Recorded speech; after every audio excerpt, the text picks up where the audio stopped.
রব্বুল আলামিন বলে, বান্দা বিশ্বাস করো, তোমাদের সকলের রিজিক আসমানে। কোথায়? খেতেও না, বিদেশেও না, বাজারেও না, ব্যবসাতেও না, চাকরিতেও না, রিজিক আসমানে। রিজিক আল্লাহ তাআলার নিকটে। আল্লাহ বলেন, আসমান জমিনের মালিক আল্লাহর কসম বান্দা এই কথাটাই সত্য যে রিজিক আসমানে। এই কথাটাই সত্য, রিজিক আসমানে। এই জন্য তাওহীদ কলিজার মধ্যে বসান, আমারও আপনারও, বয়স্করাও নওজোয়ানরাও। তোমার কাছে যা মন চায় বন্ধু, তা পূরণ করে শুধু একজনই, তিনি আল্লাহ। তাকে বাদ দিবা কেন? তাকে বাদ দিবা কেন? হাসি কান্না, আনন্দ বেদনা, মনের মধ্যে শাহওয়াত কামনা বাসনা সবই তো আল্লাহর দেওয়া। আমি অনেক সময় বলি, বুঝানোর জন্য ছেলেদেরকে বলি, মনে করেন এইখানে দুইজন মহিলা দাঁড়ান, এখানে এই দুই মহিলার পরিচয় হলো, একজন আমার মা, আরেকজন আমার স্ত্রী। বুঝানোর জন্য বলতেছি।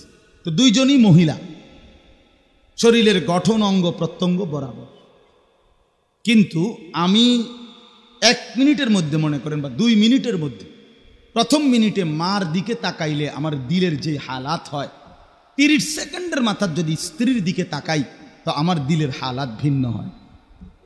মার কাছে আমি যা কামনা করি স্ত্রীর কাছে আমি তা চাই না, স্ত্রীর কাছে আমি যা কামনা করি মার কাছে আমি তা চাই না। এই 1 মিনিটের ব্যবধানে, 30 সেকেন্ডের ব্যবধানে আমার দিলের অবস্থা 2 রকম বানাইলেন যিনি, খোদার কসম তিনি আল্লাহ। যদি 2টা বরাবর হইতো বন্ধু, তো পৃথিবীর কোনো সুখ আর আনন্দ থাকতো না।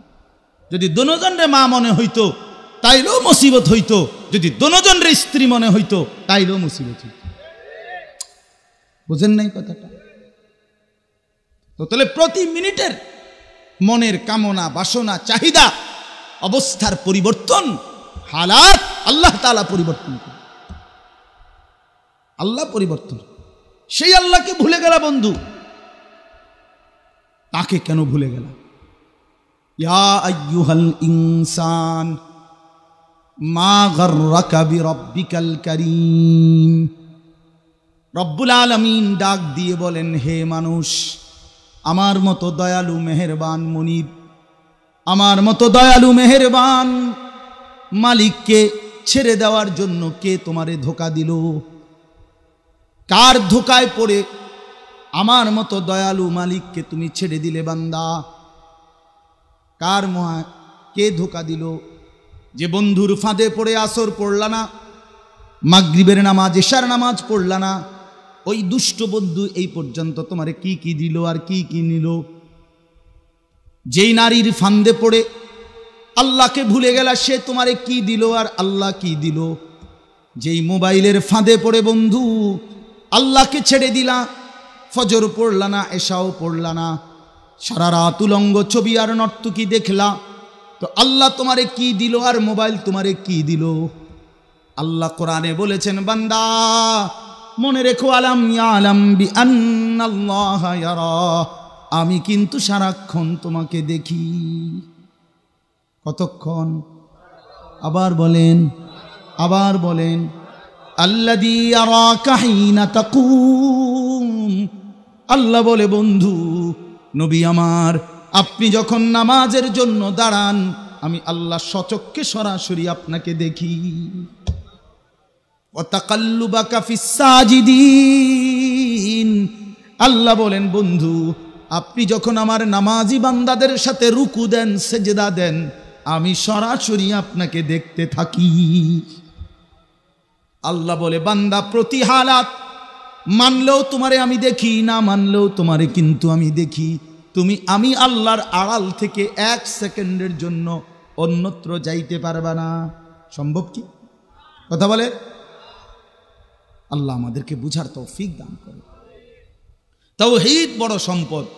আল্লাহর সাথে যার বন্ধন ছুটে যায় ভাইয়া বাবা, খোদার কসম হয় আর মানুষ থাকে না। যে মালিক চেনে না, যে মনিব চেনে না, ওই গাদ্দার কিছুই চেনে না। আবারও বলছি ছেলেরা, যে মনিব চেনে না সে কিছুই চেনে না, যে মালিক চেনে না তিনি কিছুই চেনে না। জুতু মেরা তো সব মেরা। যখন আল্লাহ আমার, সবই আমার, আসমানও আমার, জমিনও আমার। যার আল্লাহ নাই তো তার কিছুই নাই, তার কিছুই নাই। দুনিয়া ভোগ করছো, খাইতেছো, ঘুমাইতেছো, পেশাব পায়খানা করতেছো, যৌন চাহিদা পূরণ করতেছো। আরে এ তো কুত্তা বিলেরও পূরণ, কুত্তা বিলেরও পূরণ হয় বেটা। কুকুর বিড়ালও খায়, ঘুমায়, পেশাব পায়খানা করে। কুকুর বিড়ালেরও যৌন চাহিদা পূরণ হয়, নইলে এগুলোর বাচ্চা কাচ্চা হয় কেমন? কথা বলেন না কেন? গরু ছাগলের বাচ্চা হয় কেমনে? কুকুর বিড়ালের ছাও হয় কেমনে? তাহলে যৌন চাহিদা পূরণ করা, পেশাব পায়খানার চাহিদা পূরণ করা, খাবারের চাহিদা পূরণ করা, এটা ইনসানের মূল বৈশিষ্ট্য না, এ তো জানোয়ারেরও হয়। ইনসানের মূল বৈশিষ্ট্য হলো সে তার মালিকের গোলামি করবে, সে তার মালিকের সাথে নিজেকে জুড়ে রাখবে, এরে বলে ইনসান। আল্লাহর সাথে যার বাঁধন ছুটে যায়, তাওহীদ যে ভুলে যায়, কালেমার বন্ধন যে ছিঁড়ে ফেলে, খোদার কসম তার আর জীবনের কোনো মূল্য থাকে না। এজন্য আল্লাহকে ভুলে, তাওহীদ ভুলে, ঈমানকে বাদ দিয়ে, লা ইলাহা ইল্লাল্লাহর বন্ধন ছেড়ে দিয়ে কেউ যদি সব পৃথিবীর সব ভালো কাজও করে, সেইটারও কোনো মূল্য হয় না, সেইটারও মূল্য।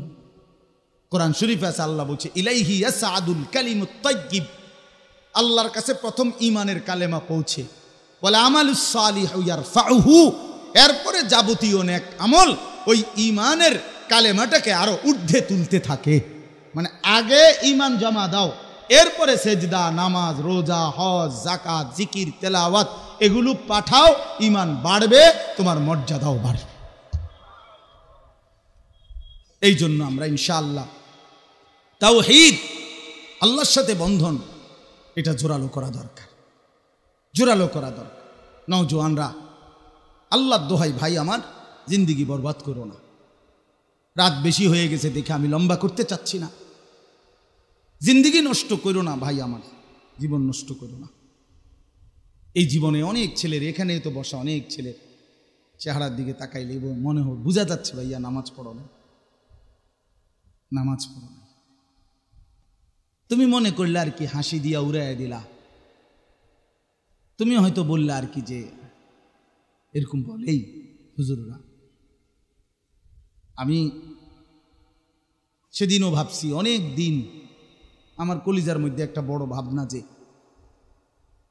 অনেক ছেলে পেলে আছে এরকম, মুসলমানের ছেলে, আপন মা বাপ জীবিত থাকার পরেও নিজ ঘরে ঘুমায় ছেলে মেয়ে, কিন্তু আপন মা বাবাও তারে নামাজের জন্য বলে না, ডাকেই না, ফজরের নামাজ পড়ে না একদিনও ছেলেটা, 16 বছর 18 বছর, অথচ আপন মাও কদ্দুর কাঁদে না, বাবাও কদ্দুর কাঁদে না তার লাগে যে আহারে আমার ফুতের কি হবে।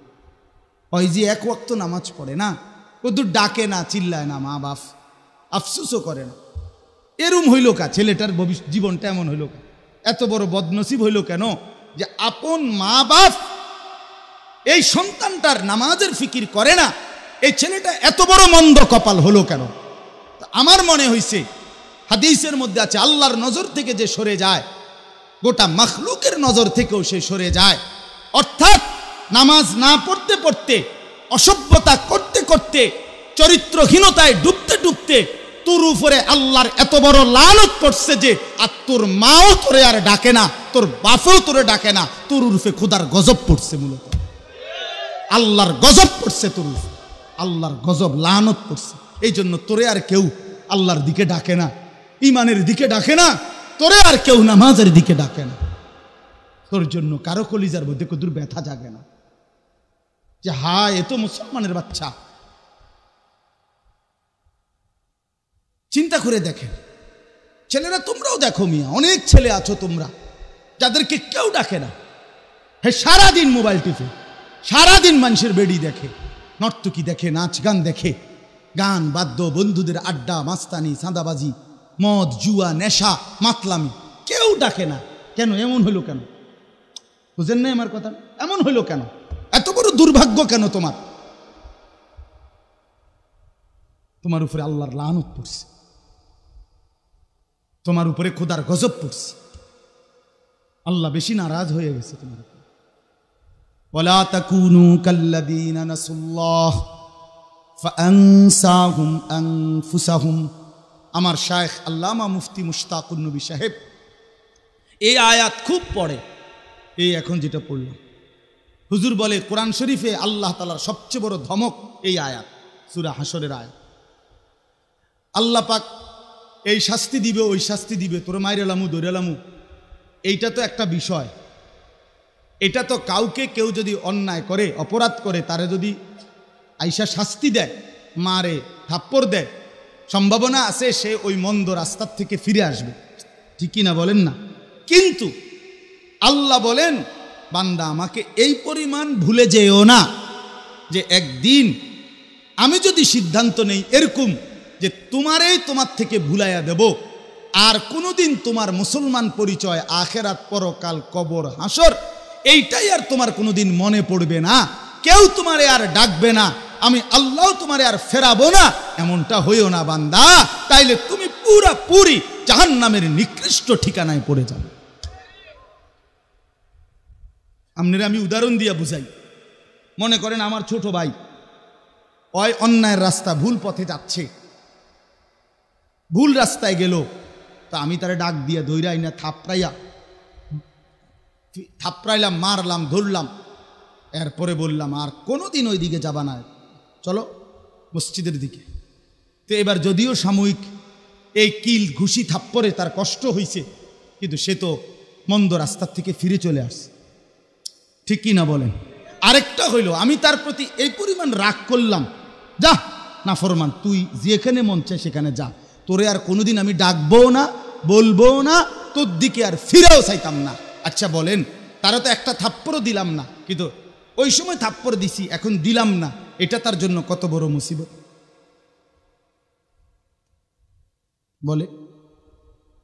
এটা তার জন্য কত বড় বিপদ যে কেউ তো তারে ডাকে না, কেউ তো তারে আর ফেরাইতেই চায় না।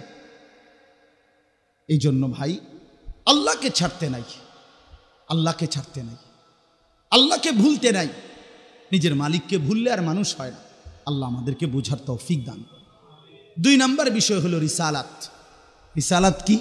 মুহাম্মাদুর রাসূলুল্লাহ সাল্লাল্লাহু আলাইহি ওয়াসাল্লাম মানে কি?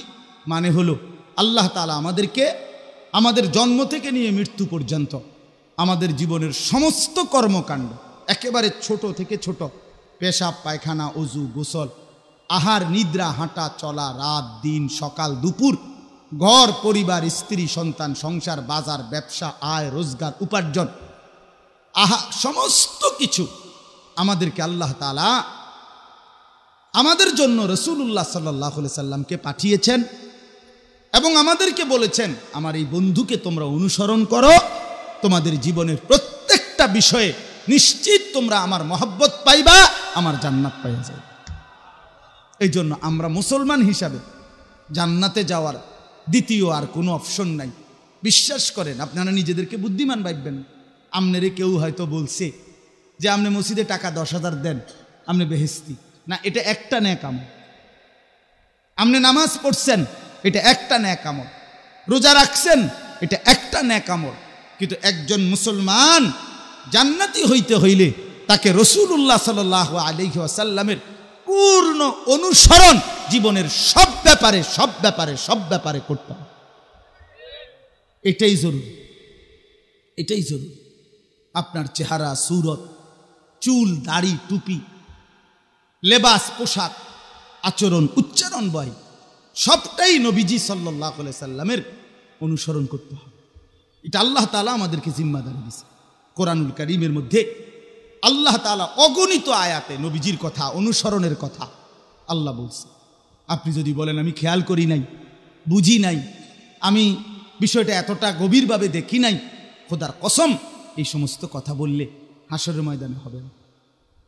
আমি অনেক সময় বলি যে রাস্তায় আমরা যে গাড়িতে চলি, অনেক সময় পুলিশ থামাইলে তো পুলিশ এই মামলা কয়, এই মামলা কয়, যে এটার এই মামলা, ওটার এই মামলা গাড়ির। তো এখন যদি আমি বলি ভাই আমি তো এই আইনটা জানি না, আমার জানা নাই এই আইন, তো এখন পুলিশ কি কইবে? কবে না, আপনি যেহেতু আইন জানেন না তাহলে আপনি জানগা। কথা বলেন না, এটাই তো বলবে নাকি? সে বলে আপনি জানেন না, সেটা আমার দেখার বিষয় না, রাষ্ট্রের আইন যেটা এটা আপনার মানতে হবে। তা আপনি যদি বলেন আমি কবর বুঝি নাই, হাসর বুঝি নাই, পরকাল বুঝি নাই, এই জন্য আমি নবীজির অনুসরণ করি নাই, এই কথা বললে আপনার কবরে হাসরে ছেড়ে দিবে তো? এই জন্য ভাই আমার এই দ্বিতীয় কথা হলো জীবনের সকল বিষয়ে রাসূলুল্লাহ সাল্লাল্লাহু আলাইহি সাল্লামের সুন্নাতের অনুসরণ, এটাই হলো রিসালাত। এটা আল্লাহ কোরআনে বুঝাইছেন। এ কথা নিশ্চিত মনে রাখেন। আপনাদের কাছে অনুরোধ করে বলছি, রাসূলুল্লাহ সাল্লাল্লাহু আলাইহি সাল্লামের সুন্নাত, নবীজির তরিকা প্রত্যেক বিষয়ে যেটা, এটাই গোটা কায়নাতের সবচেয়ে সেরা সুন্দর। যা কিছু সুন্নত তাই শ্রেষ্ঠ, যা কিছু সুন্নত তাই স্মার্ট, যা কিছু সুন্নত তাই সবচেয়ে সুন্দর, মার্জিত, রুচি সম্পন্ন। বৈশা পেশাব করা এটাই সুন্নত। এবার খারাইয়া মতনের যত স্টাইলে আপনি তৈরি করেন সবগুলোই নিকৃষ্ট, সবগুলোই। দাড়ি রাখা এটাই উৎকৃষ্ট। এবার দাড়ি কাটার যত স্টাইলে আপনি করেন সবগুলো নিকৃষ্ট, সবগুলো নিকৃষ্ট। সোজা কথা, সোজা কথা। মুছ ছোট করা এটাই সুন্নাত, এটাই সুন্দর। এবার এটারও বাদ দিয়ে আপনি মুছের যত বাম্পারে করেন আপনারটা নিকৃষ্ট। পিছনে চুল বাবরি রাখা অথবা চারদিকে চুল সমান রাখা, আল্লাহর কসম এটাই সুন্নাত, এটাই সৌন্দর্য। এর বিপরীতে যুবক, তুমি ডানে বামে সামনে যত স্টাইলের চুল বাড়াচ্ছ, এর একটাও কোনো সুন্দর নয়, বরং নিকৃষ্ট। বেঈমানের চুল, কাফেরের চুল, মুশরিকের চুল, নাস্তিকের চুল, মুরতাদের চুল, দাজ্জালের চুল। মনে রাখো, একদিন খুব বেশি দেরি নাই, একদিন দেখবা তুমি দাজ্জালের খপ্পরে পড়ে গেছো। হ্যাঁ, তো মাতবুরি করো না। তোমার যৌবন স্থায়ী না, তোমার বাপ দাদা 14 গোষ্ঠীর যৌবনও স্থায়ী ছিল না। আজকে যে কয়েকজন চাচারা এখানে আছেন, ইনারাও গত কিছুদিন আগে 14, 15, 18 বছরের যুবক ছিলেন। কথা বলেন না কেন? ছিলেন না তো? অহংকারের কি? অহংকারের কি? বড়াই করার কি? এই জন্য রাসূলুল্লাহ সাল্লাল্লাহু আলাইহি সাল্লামের তরিকা যে ছেড়ে দিছে সে কখনোই সৌন্দর্য পায় নাই। আপনারা যারা দাড়ি কাটেন, আপনাদের সাথে চ্যালেঞ্জ করলাম আল্লাহর কসম দিয়ে, ইনশাআল্লাহ পৃথিবীর কোনো দার্শনিক পণ্ডিত, মুসলমান বাদ দেন মিয়া, কোনো কাফের বেঈমানের কাছে, কোনো ইহুদি, খ্রিস্টান, হিন্দু, বৌদ্ধ, ইউরোপ আমেরিকার কোনো ইউনিভার্সিটি, কোনো গবেষণাগার, কোথাও পৃথিবীতে কেউ প্রমাণ করতে পারছে কিনা যে দাড়িবিহীন চেহারা শেভ করা এটা উত্তম? শারীরিকভাবে, মানসিকভাবে, যৌক্তিকভাবে, পরিবেশগতভাবে কোনো উপকার এইটার আছে এমন কোনো প্রমাণ, তথ্য কারো কাছে যদি থাকে যে দাড়ি রাখার চাইতে দাড়িবিহীন থাকা এটা উত্তম, এই দৃষ্টিকোণে, তো আমি 20 বার কানে ধরে বটনি লাগাবো, নইলে আরো বেশি করলে বেশি। আপনি এখন কর, আর এখন না পাইলে পরে টোহাইয়া বাইর করে আমার খবর দিয়ে আবার আমার বাড়ি যেতে আমি আসবো না কেন? এই জন্য রাসূলুল্লাহ সাল্লাল্লাহু আলাইহি সাল্লামের সুন্নাত ছাড়তে নেই। ধোকা খাইছেন, ধোকা, ধোকা। আরো শক্ত যদি বলি, তা আল্লাহ রাসূল সাল্লাল্লাহু আলাইহি সাল্লাম বলছে, কোনো মানুষের সুস্থ রুচির, সৃষ্টিগত মানুষের সুস্থ রুচির পরিচয় হলো 10টি আমল। এর মধ্যে একটা হলো নখ কাটা। যে নখ বড় রাখে সে অসুস্থ লোক, সে সুস্থ রুচির মানুষ না। নাক পরিষ্কার করা, এই নাকে যার ময়লা জমে থাকে সে অসুস্থ লোক, সে রুচি সম্পন্ন মানুষ না। বগলের পশম যার বড় হয়ে থাকে, বগলের পশম উপড়ানো, নবীজি বলছে ফিতরাত, সুস্থ রুচির পরিচয়। এটা যার বড় সে অসুস্থ, বিকৃত রুচির। নাভির নিচের পশম কাটা, নবীজি বলছে এটা সুস্থ রুচির পরিচয়, ফিতরাত, ফিতরাত। আল্লাহ রাসূল সাল্লাল্লাহু আলাইহি সাল্লাম বলছে ঠিক খতনা করা এটা ফিতরাত, সুস্থ স্বাভাবিক রুচির পরিচয়। আপনি রাগ হইয়েন না, আপনারা বুঝাইতে চাই। ঠিক অবিকল নবীজি বলছে মোষ ছোট করা, দাড়ি লম্বা করা এটা সুস্থ স্বাভাবিক রুচির পরিচয়, ফিতরাত। এজন্য মোষ বড়, দাড়ি নাই, এই উনি সুস্থ কোনো রুচি সম্পন্ন মানুষ নন। মনে রাখেন এই কথা। যা কিছু সুন্নত তাই যৌক্তিক, যা কিছু সুন্নত তাই সুন্দর, যা কিছু সুন্নত তাই শ্রেষ্ঠ। রাসূলুল্লাহ সাল্লাল্লাহু আলাইহি ওয়াসাল্লামকে বাদ দিয়ে সুন্দর হয় না, সুন্দর হয় না। 1450 বছর ধরে আপনজন, দুশ্মন, বন্ধু, শত্রু সবাই নবীকে পরীক্ষা করছে, করছে না? আমাদের নবীজির জীবন পরীক্ষা করে নাই এমন কি? মুসলমানরাও নবীজির জীবন পর্যালোচনা করে, কাফের বেঈমানরাও করে, কিন্তু সবার কাছে তিনি শ্রেষ্ঠ। বন্ধুর দৃষ্টিতেও তিনি সেরা, দুশ্মনের দৃষ্টিতেও তিনি সেরা। আজকে পর্যন্ত পৃথিবীর কোনো পাশ্চাত্যের, ইউরোপের ইহুদি খ্রিস্টান কোনো গবেষকের কাছে রাসূলুল্লাহ সাল্লাল্লাহু আলাইহি সাল্লামের নামের উর্ফে লিখতে পারবে এমন কোনো ব্যক্তিত্ব পৃথিবীতে কোনো ইহুদি, খ্রিস্টান, ইউরোপ, আমেরিকা কারো কাছে আছে? এজন্য তিনি বন্ধুর কাছেও সেরা, দুশ্মনের কাছেও সেরা। তিনি আপনজনের কাছেও শ্রেষ্ঠ, তিনি দুশ্মনের কাছেও কি শ্রেষ্ঠ। কেন ছেড়ে দেব নবীকে? সুন্নাত ছাড়বো কেন? নবী সাল্লাল্লাহু আলাইহি সাল্লামের তরিকা ছাড়বো কেন? আল্লাহ আমাদেরকে বুঝ দান করেন। 3 নাম্বার হলো এই বিষয়টার সাথে আমার এটা 3 নম্বর বিষয় হলো আখিরাত। আখিরাত আমাদের জীবনের একটা মৌলিক অংশ, যে আমাদের জিন্দেগির 2 ভাগ। প্রতিটি মানুষ যখন মায়ের পেটে বের হয়, এই পৃথিবীতে ভূমিষ্ঠ হয়, তো এরপরে তার মনে রাখতে হবে তার আর ক্ষয় নাই। মানুষ মূলত চূড়ান্তভাবে আর কোনো দিন শেষ হয় না। মৃত্যু মানে শেষ না, মৃত্যু মানে হারিয়ে যাওয়া না, মৃত্যু মানে আরেকটি নতুন জিন্দেগির উদ্বোধন। এতদিন একটি জিন্দেগি ছিল, সেটার নাম ইহকাল।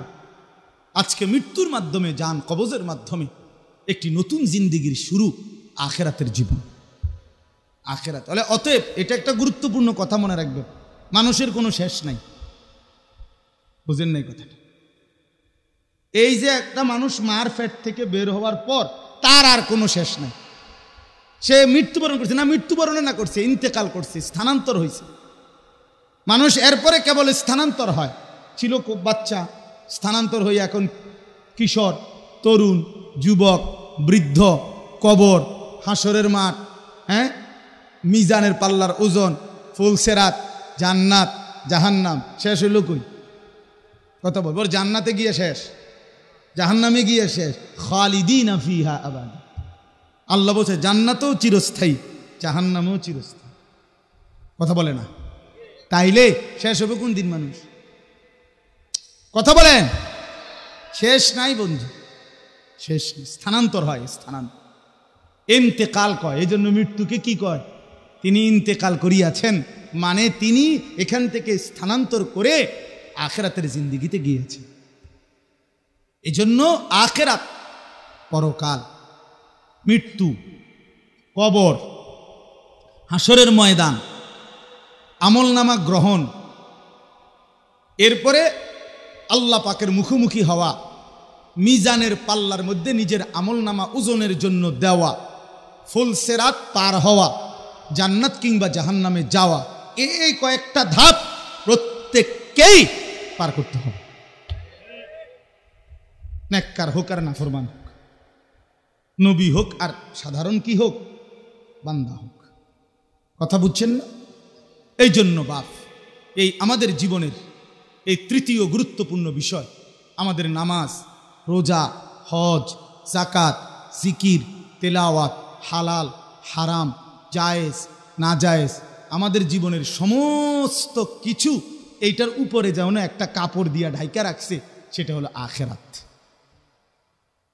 কেন নামাজের ফিকির করি? আখিরাতে যাবো যে। কেন হারাম থেকে বাঁচতে চাই? আখিরাতে যেতে হবে যে। কথা এই শেষ, আপনারা অধৈর্য হন, আরে এই কথাটাই শেষ, আর অল্প একটু, 5টা মিনিট লাগবে না। আমি এমনি করে এমনি বুঝাই। মনে করেন ওই বড় ট্রেতে, ট্রে বোঝেন তো না, মেহমানকে যে নাস্তা টাস্তা দেয়, তো এই ট্রেটার মধ্যে 10টা আইটেমের ছোট ছোট বাটিতে ফল দিছে আর কি। একটা আপেল দিছে, আঙ্গুর দিছে, মালটা দিছে, ড্রাগন ফল দিছে, এমনি এমনি 10টা ছোট্ট ছোট্ট বাটিতে এই ট্রেটার মধ্যে দিছে। বাটিগুলোর মধ্যে বিভিন্ন আইটেমের নাস্তা দিয়া এটার উপরে একটা সুন্দর কাপড় দিয়া পুরা ট্রেটা ঢাইকা দিছে। তো আল্লাহ তাআলা যেন নামাজ, রোজা, হজ, যাকাত, জিকির, তেলাওয়াত, দান, সাদাকা, ঈদ, কুরবানি, এরপরে মিথ্যা, চুরি, ডাকাতি, জিনা, ব্যভিচার, সুদ, জুয়া, মদ, জুয়া, সমস্ত নাফরমানি ছেড়ে দেওয়া, বন্দিগি করা, এই সবগুলোকে যেন ছোট ছোট বাটিতে রাইখা ওই আখেরাতের কথাটা দিয়ে এ উপরে রুমাল দিয়ে রাইখা দিছে। কেন নামাজ? আখেরাতের জন্য। কেন রোজা? আখেরাতের জন্য। কেন হজ? আখেরাতের জন্য। কেন জিকির? আখেরাতের জন্য। কেন কোরআন তেলাওয়াত? আখেরাতের জন্য। মিথ্যা বলবা না কেন? আখেরাতের জন্য। চুরি করবা না কেন? আখেরাতের জন্য। হালাল খাইবা কেন? আখেরাতের জন্য। যদি জিন্দিগি মানে শুধু দুনিয়া হইতো তো হালাল হারাম, জায়েজ না জায়েজ, করণীয় বর্জনীয় কিচ্ছুর দরকার হইতো না, খাইয়া দাইয়া হুইত্যা মইরা যাইতা শেষ। এই জন্য চতুষ্পদ জন্তু জানোয়ারের কোনো হালাল হারাম নাই। কথা বলেন না, কারণ তাদের আখেরাত নাই, তাদের কোনো বিচার আচার নাই, তাদের কোনো জান্নাত জাহান্নাম নাই। এই জন্য কোনো বৈধ অবৈধের কিছু করণীয় বর্জনীয়। আচ্ছা আপনারা কোন, আমরা এলাকার মানুষ মিললে একটা কথা ফতুয়া দেন যে একটা বিড়াল সর্বোচ্চ কয় ঘরে খাওয়া, মানে কাঁটা, কোন কোন ঘরের কাঁটা খাওয়া বিড়ালের জন্য হালাল আর কোন কোন ঘরের কাঁটা খাওয়া হারাম? না, এরকম কোনো বিধানে নাই, কারণ এটা তো জানোয়ার। যে কথা বলেন না কেন? কুকুরের জন্য এমন কোনো বিধান আছে? গরু ছাগলের জন্য এমন কোনো, এই জানোয়ারের কোনো বিধান নেই। বিধান মানুষের জন্য। বিধান কার জন্য? কেন? মানুষের আখেরাত আছে, মানুষের হিসাব আছে, মানুষের হিসাব আছে, মানুষের হিসাব আছে, মানুষকে হিসাব দিতে হবে। ইকরা কিতাবাকা কাফা বিনাফসিকা আল-ইয়াওমা আলাইকা হাসিবা। আল্লাহ বলেন তোমার আমল নামা তুমি পড়ো, আজ তোমার হিসাব তুমি মিলাও। আমাদের হিসাব আছে। ফাআম্মা মান উতিয়া কিতাবাহু বিয়ামিনি, আল্লাহ বলে কাউকে তার আমল নামা ডান হাতে দেওয়া হবে। ওয়া আম্মা মান উতিয়া কিতাবাহু বিশিমালি, কাউকে বাম হাতে দেওয়া হবে। ডান হাতেওয়ালা চিৎকার দিয়া আপনজনদের কাছে বলবে, দেখো দেখো, ইকরাউ কিতাবিয়া, আমার আমল নামাটা পড়ে দেখো, আমার নামের সাথে দেখো সোনার অক্ষরে লেখা আছে জান্নাতি। বন্ধুরা, আত্মীয় স্বজনরা বলবে যে তুমি আমরা লগে চলতা ফিরতা জান্নাতি হইয়া গেলা, কেমনে কেমনে কি করলা?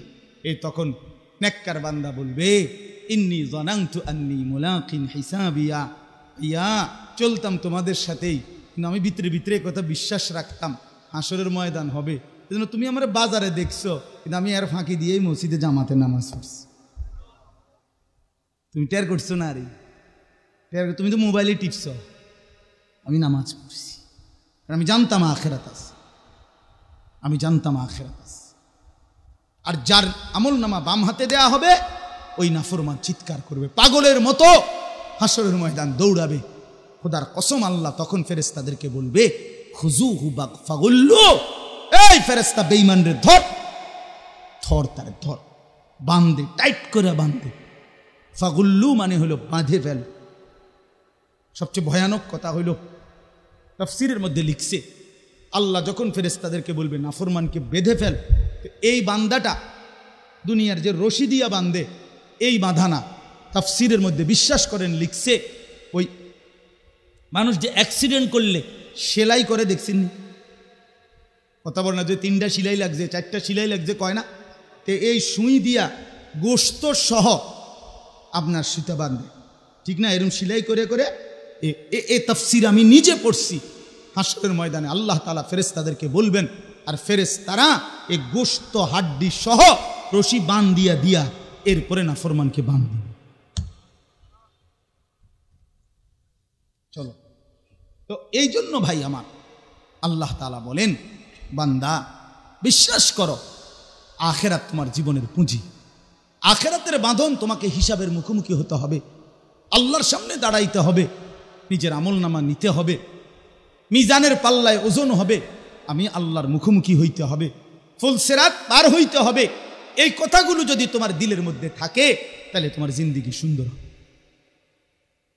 তাইলে কয়টা জিনিস? তিনটা, তাওহীদ, রিসালাত, আখিরাত। বলেন তাওহীদ মানে কি? কোন লা ইলাহা ইল্লাল্লাহ। রিসালাত মানে মুহাম্মাদুর রাসূলুল্লাহ। আর আখিরাত মানে পরকাল। পরকাল।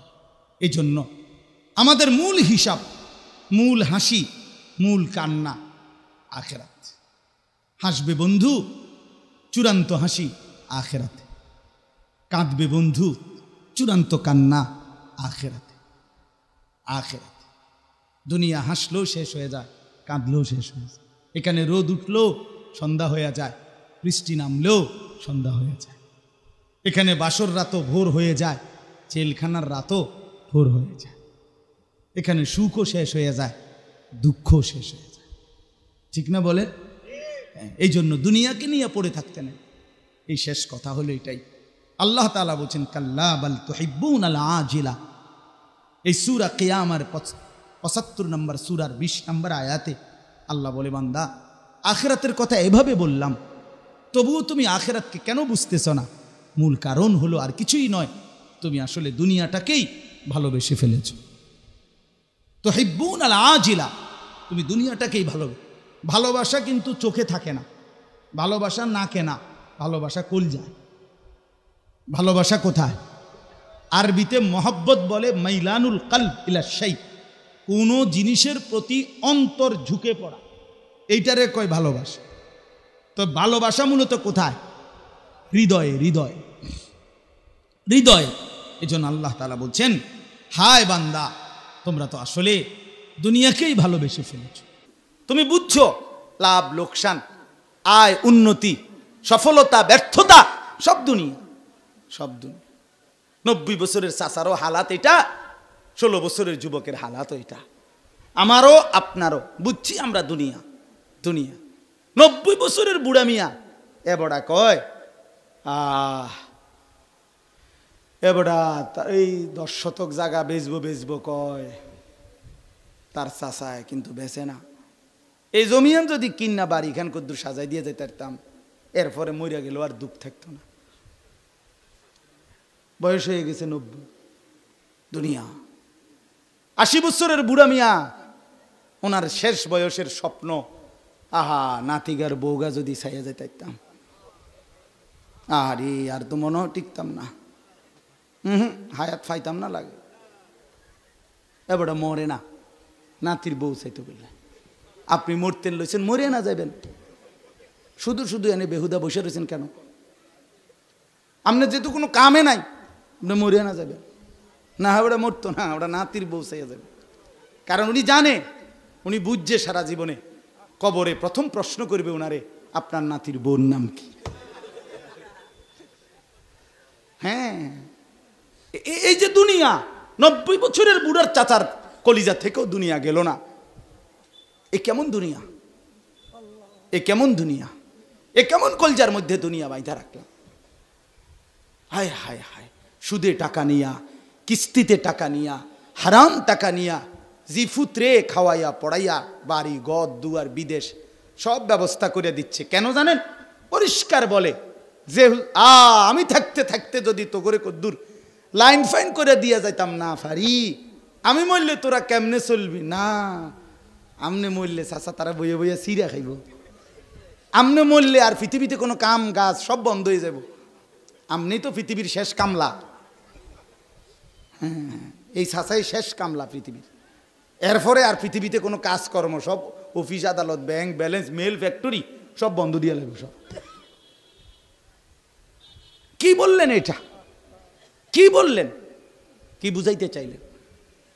আপনি এই সন্তানের জন্য আখিরাত ভুলে গেলেন, হালাল হারাম ভুলে গেলেন, হালাল হারাম ছেড়ে দিলেন। আল্লাহ আমাদেরকে বুঝ দান করেন।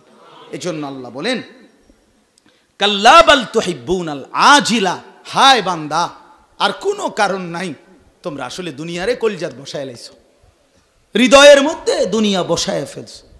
আমরা বুজুর্গদের মুখে শুনছি, ওই নৌকার উদাহরণ দিয়া বলতেন আল্লাহওয়ালারা, যে নৌকার নিচের পানি খুব দরকার। পানি যদি নৌকার নিচে থাকে তো নৌকা আরামসে চলে, কিন্তু ওই পানিটাই যদি নৌকার ভিতরে ঢোকে তাহলে নৌকা ডুবে যায়। ঠিক কিনা বলেন না? ঠিক দুনিয়া দরকার। আপনি হায়াত না পাইলে, দুনিয়াতে না থাকলে আপনি আমল করবেন কেমনে, নামাজ পড়বেন কেমনে, রোজা রাখবেন কেমনে, দান সদকা করবেন কেমনে? দুনিয়া তো দরকার, কিন্তু দরকার অদ্দুর, নৌকার নিচে পানি যদ্দুর দরকার। নৌকার ভিতরে পানি ঢুকলে যেমন নৌকা ডুবে যায়, দুনিয়া আপনার কলজার ভিতরে ঢুকলে আপনার আখিরাত ডুবে যায়, আখিরাত ডুবে যায়। ওয়াতাদারুনাল আখিরা, আল্লাহ বলেন তোমরা আসলে আখিরাতকে ছেড়ে দিয়েছো, আখিরাতকে বাদ দিয়ে ফেলছো। তোমরা যুবক, তোমরা মনে করছো এই নারী, নাচ, গান, মোবাইল, সিনেমা, নাটক, বন্ধুদের আড্ডা, মোটর সাইকেল দিয়ে চালানো, অথবা এই ঘোরাঘাড়ি, এরই মধ্যে জিন্দিগি। না বন্ধু, সত্যি সত্যি একদিন কবর বাদ দাও, দুনিয়ার হায়াতেও একদিন আফসুস হবে, হায় জিন্দিগির সেই সোনালী সময়গুলো, যৌবনের এই উৎকৃষ্ট সুস্থ সবল সময়গুলো কেন নষ্ট করলাম, কেন নষ্ট করলাম, কেন নষ্ট করলাম? আমি আজকে 3 বছরের মতো চশমা পরি। 3 বছর আগে আমি কোনো দিন চশমা পরতাম না। আমার এখন কোমরে প্রচণ্ড ব্যথা করে দুনো পাশে। আমি গত 2-3 বছর আগে আমার কোনো দিন কোমরে ব্যথা করে নাই। আমি একটু ঠান্ডা বুকে দিলে আমার গলাটা আটকায় যায়। আমি আজ থেকে 3 বছর 4 বছর আগেও আমি বয়ান শেষ করে আস্তা আপনার ফ্রিজের থেকে এই পানীয় কোল্ড ড্রিঙ্কসের বোতল আধা লিটার 1 লিটার পুরোটা খাইতাম। আমার সেই জিন্দেগি কোথায় এখন? আমি তো প্রচন্ড গরমের মধ্যেও, শীতের মধ্যেও কোনো সময় এখন আর ঠান্ডা কিছু খাই না, ঠান্ডা কিছু খাই না। এই আসার পথে একজন একটা দই দিছে, খুব অনুরোধ করে রাখা। আমি বলছি ভাই খামু, বেচারার আগ্রহের কারণে হাতে নিছি, গাড়িতে উঠা ওই বিলালে ওরে দিয়ে দিছে, আমি তুই খাও, আমি খাইলে কষ্ট হয়ে যাবো, আমার ঠান্ডা লেগে যাবে। আমার বাপ আল্লাহ তাআলা বলেন কাল্লা বাল তুহিব্বুনাল আজিলা ওয়া তাদারুনাল আখিরা, দুনিয়াটাকেই ভালোবেসে ফেলেছো, আখিরাতটাকে ভুলে গেছো বান্দা। তো মনে রাখো আখিরাতে প্রত্যেকেই যেতে হবে, আর সেদিন প্রত্যেকের চেহারা 2 অবস্থা হবে। ওয়ুজুহুন ইয়াওমাইদিন নাযিরা, দুনিয়াটা যে আখিরাত বলে নাই আমার বন্দেগীতে কাটাইছে, আল্লাহ ওয়াদা দিচ্ছে সেদিন ওই মানুষগুলোর চেহারা থাকবে নাযিরা, পূর্ণিমার চাঁদের মতো হাস্যোজ্জ্বল। হাদিসে আছে, নবীজিকে জিজ্ঞাসা করছে, ইয়া রাসূলুল্লাহ, একজন, কোরআনে আল্লাহ বলছে হাসরের ময়দানের একদিন 50,000 বছর। কত হাজার বছর? তো মুমিন, আল্লাহ নবী সাল্লাল্লাহু আলাইহি সাল্লাম বলছে মুমিনের জন্য, ইমানদারের জন্য সেই 50,000 বছর মনে হবে এক নামাজের পর থেকে আরেক নামাজের মাঝখানের যেটুকু সময়, এটুকু। আর নাফরমান পাপীর জন্য 50,000 বছর না, না, 50,000 বছর তো মূলতই, কিন্তু দুঃখ, পেরেশানি, অস্থিরতার প্রতি সেকেন্ড 1000 বছর। মানে দুনিয়াতে আপনি চিন্তা করেন, সময় তো গেছে 1 ঘন্টায়, কিন্তু যে পেরেশানিতে আছে তার কাছে 1 ঘন্টাই মনে হয়েছে 1000 ঘন্টা। তো আখিরাতেও বাস্তবিক অর্থেই 50,000 বছর। এবার দুঃখ, পেরেশানি, যন্ত্রণা, অস্থিরতার প্রতি মিনিট কত হাজার হবে, এবার এই 50,000টাই লম্বা হইয়া কত হাজার লক্ষ বছর হবে। এজন্য আল্লাহ বলেন ইমানদার, নেককার, আমার অনুগত বান্দার চেহারা থাকবে হাসরের ময়দানে পূর্ণিমার চাঁদের মতো উজ্জ্বল। আর কি? ইলা রাব্বিহা নাযিরা। ওহো, আল্লাহ বলেন আমার ইমানদার নেককার বান্দা হাসরের ময়দানেই আমি আল্লাহ রব্বুল আলামিনের সরাসরি দেখতে থাকবে। এক মুমিনের সবচেয়ে বড় তৃপ্তি হবে সেদিন, যেদিন সরাসরি আল্লাহকে দেখবে। সমস্ত জান্নাত ভোগ করার পরেও জান্নাতি বান্দা যখন আল্লাহকে দেখবে, খোদার কসম 70,000 বছর এক টানা আল্লাহ পাকের দিদারের দিকেই তাকায় থাকবে। আমার শায়েখ আল্লামা মুফতি মুশতাকুর নবী সাহেব বড় মজা করে বলে যে 70,000 বছর বান্দা জান্নাতে গিয়েই আল্লাহর দিকে যখন তাকাইয়া থাকবে তো জান্নাতের হুরেরা তারা ফিসি দিয়ে আমি টান দিব কাপড় ধইরা টান দিয়ে বলবো আল্লাহর বান্দা এদিকে কদ্দু চান না, সব দিয়ে বুঝলে গেলেন। জান্নাতি বলবে সর, সর এগুলো সদবদর সর, আমার মালিকের দিদারের সামনে পুরা জান্নাত কিছুই না। ইলা রব্বিহা নাযিরা। আর এর বিপরীতে ওয়াজুহুন ইয়াউমাইদিন বাসিরা, কিছু মানুষের চেহারা থাকবে মলিন, বিমর্ষ, কালো, অন্ধকার। শেষ কথা হলো তাযুন্নু আন ইউফআলা বিহা ফাকিরা। ভাই আমার এই শেষ কথাটা শুনেন। আল্লাহ বলে নাফরমানের চেহারাটা সেদিন মলিন হয়ে যাবে হাসরের ময়দানে। আর সে ভাববে, বুঝবে হাসরের ময়দানের দৃশ্য দেখা, বিচারের কার্যক্রম দেখা, জাহান্নামের দিকে তাকাইয়া, আল্লাহর কসম আল্লাহ বলে প্রতিটা নাফরমান পাপী সেদিন বুঝবে, তাযুন্নু, সে ভাববে, আন ইউফআলা বিহা ফাকিরা, আজকে আল্লাহর আযাব, আল্লাহর শাস্তি তার কোমর ভাঙ্গা ফেলবে।